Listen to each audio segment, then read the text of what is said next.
প্রথম অংশ লা ইলাহা ইল্লাল্লাহ। আমরা যদিও বলি লা ইলাহা ইল্লাল্লাহ, অধিকাংশ মুসলিমরা লা ইলাহা ইল্লাল্লাহর অর্থ, সঠিক অর্থ কি এটা আমরা জানি না।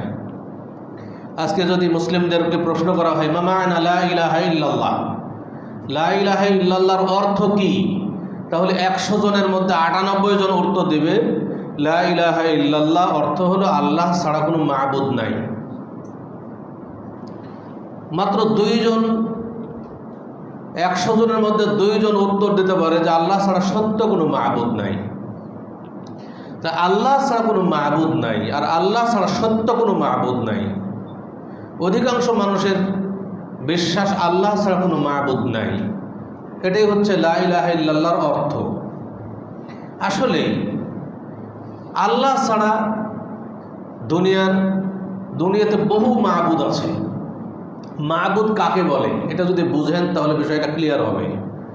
মাবুদ হলো যার ইবাদত করা হয় সে হলো মাবুদ।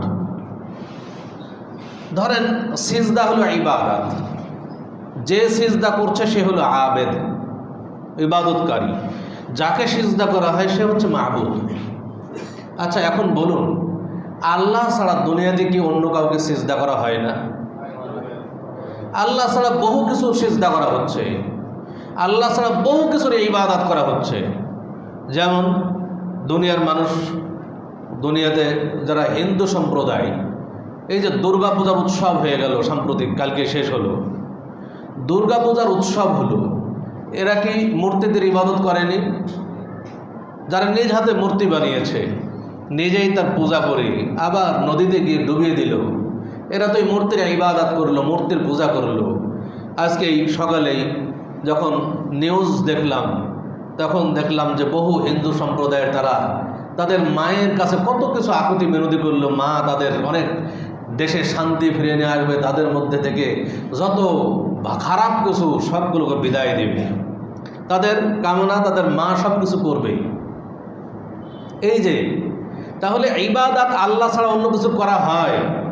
যদি আমি বলি যে আল্লাহ ছাড়া কোনো মাবুদ নাই, কথাটা তো সত্য হচ্ছে না প্রথমত, কারণ আল্লাহ ছাড়া বহু মাবুদ আছে দুনিয়াতে, কিন্তু একমাত্র সত্য মাবুদ হলেন আল্লাহ।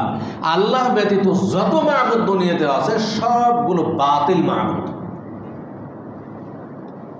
তাহলে এর সঠিক অর্থ হলো আল্লাহ ছাড়া সত্য কোনো মাবুদ নাই। এর সঠিক অর্থ যখনই লা ইলাহা ইল্লাল্লাহ এর অর্থ কি বলবেন, তখন এর উত্তর হবে আল্লাহ ছাড়া সত্য কোনো মাবুদ নাই। এখন অনেকে প্রশ্ন করতে পারেন, আপনি